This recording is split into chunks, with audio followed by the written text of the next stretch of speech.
Pod 3, Introducing Multilateralism.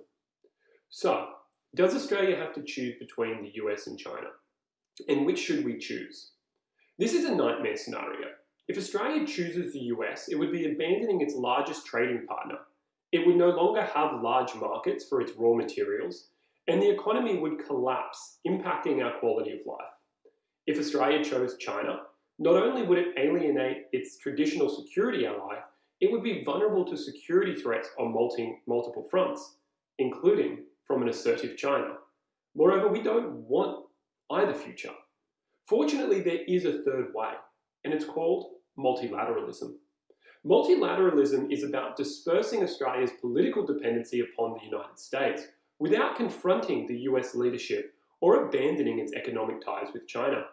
Through this third way, we have a plan for a world without US military leadership and enough economic ties to survive a world without Chinese economic dominance.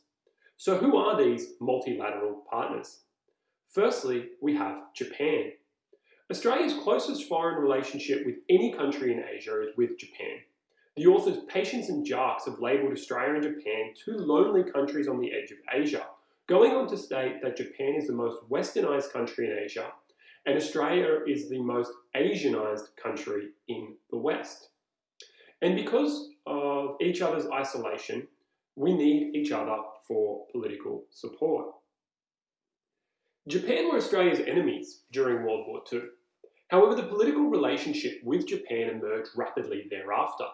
In 1954, the Australian Prime Minister Robert Menzies demanded that Australians forgive Japan for war acts in order to protect Australia's national interests moving forward.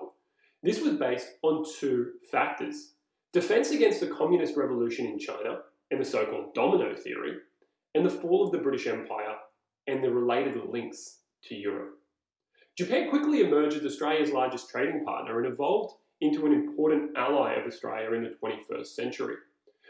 Japan was forbidden, however, from having the tools of war under Article 9 of their constitution in 1946. That idea of non-aggression and dependence on the US for their security has been severely undermined since the 9/11 terror attacks of 2001. Japan has been remilitarizing since then by reinterpreting Article 9, and they plan to overturn this in the near future. Australia has assisted Japan to remilitarize through joint training operations, before ultimately signing into a strategic partnership in 2014. The strategic partnership is a non-binding alliance, similar to that of ANZUS, and a clear statement that we value each other's security. This is not at the expense of the United States. Rather, it is because of the United States. They want Australia and Japan to take a larger responsibility for their own and each other's defence. In this region, South Korea, Taiwan, and Singapore have similar feelings about remilitarizing under the context of a falling US and a rising China.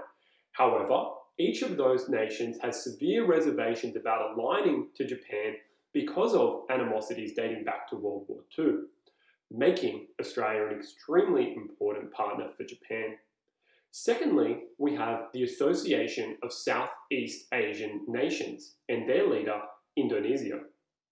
Australia has historically struggled to foster good relationships with the ASEAN group and Indonesia.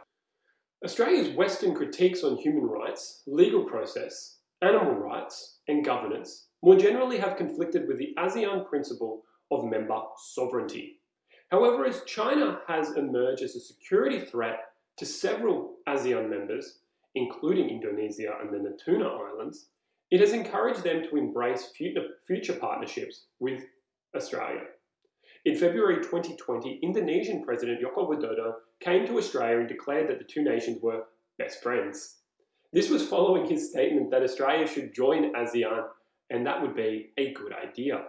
The two countries signing an FTA and serious discussions about a trilateral security relationship with the USA. Indonesia's population is reluctant to be led by the West, so Australia does need to tread very carefully. But they are a rapidly emerging economy with interests that have aligned to our own in recent times. Thirdly, we have India. India are a former colony of Britain, who Australia holds cultural and people-to-people connections with. They are now the fastest rising economy in the world, who will progress to a major trading partner in the future. They are also a strategic competitor of China, with serious border disputes that could evolve into a military conflict. Australia had been working within the quadrilateral security dialogue with the US, Japan, and India since 2016. This has allowed each to defend their interests against a rising China. Lastly, we have the United Kingdom. Britain is seeking to re-emerge as a world power in the 21st century. They are prioritising possessions in the Indian Ocean as a means to protect their overseas trade over the next century. They are competing with China for strategic control for former territories and are seeking to not be bound by the restraints of the European Union. Australia remains part of the 5 partners defence agreement with New Zealand, Malaysia, Singapore, and the United Kingdom. Therefore, Australia is prepared to make friends beyond the USA. But let me be very clear, none of these alliances or friendships go against the United States of America.